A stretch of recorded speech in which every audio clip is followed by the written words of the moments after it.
Good afternoon, my dear brothers and sisters. Narinig natin sa ating ebanghelyo ngayon ang mensaheng tagpo sa pagitan ni Jesus ng kanyang mga alagad. Paalis na siya at alam niyang nalulungkot at nalilito ang kanyang mga minamahal. At sino naman ang hindi malulungkot, mga kapatid, kung iiwan ka ng taong minahal mo, sinundan mo, pinaniwalaan mo? Kaya nga sabi ni Jesus, nalulungkot kayo sa mga sinabi ko sa inyo, pero kasunod noon, may mas malalim siyang pahayag.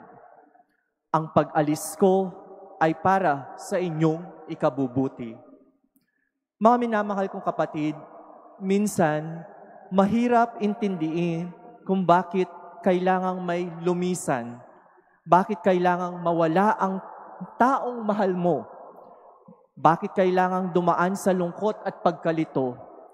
Pero tandaan mo, mga kapatid, hindi ba't sa karanasan natin bilang mga Kristiyano, sa pamilya, sa parokya, sa personal na buhay, may mga paglisan na masakit pero naging daan ng bagong biyaya.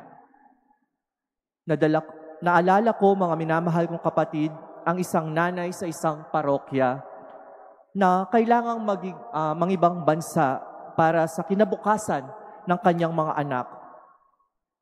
Habang umaalis siya sa patungong airport, puro luha at pangulila. Pero makalipas ang ilang taon, unti-unting nabuo ang mga pangarap. May mga nakapagtapos, may nakapagpagamot, may natupad na pangarap. Masakit nung lumisan, mga kapatid, pero may magandang dulot. Ganito rin ang sinasabi ni Jesus, sa kanyang pag-alis, may darating ang Espiritu Santo. Siya ang tagapagtanggol. Siya ang magbibigay liwanag sa gitna ng pagkalito. Siya ang magiging gabay sa tuwing hindi natin alam kung saan tayo patutungo. Kaya kung ngayon, mga minamahal kong kapatid, may pinagdaraanan kang mabigat, kalungkutan, pagkabigo, pagkawala, baka hindi ito ang wakas. Baka ito ang simula ng panibagong kilos ng Diyos sa iyong buhay. Dahil minsan, mga minamahal kong kapatid, kailangang mawala ang isang bagay ng para bang magising ang ating mga puso. Na minsan, kailangang mawala ang ingay para mapakinggan natin ang tinig ng Espiritu Santo. Mga kapatid, tanungin natin ang ating sarili, bukas ba tayo sa kilos ng Espiritu Santo?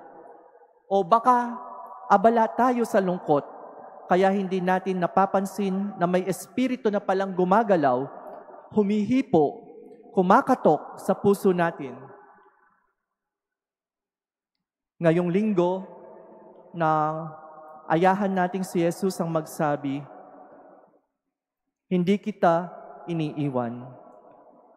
Umaalis man ako sa paningin mo, pero naririyan ang Espiritu, ang aking mismong presensya upang samahan ka sa bawat hakbang ng buhay. Huwag tayong matakot, mga kapatid. Ang pag-alis ng Panginoon ay hindi pamamaalam, kundi paanyaya. Paanyaya, mga kapatid, sa panibagong pakikipagtagpo sa Kanya, sa katahimikan, sa panalangin, sa simbahan, at sa ating kapwa. Amen.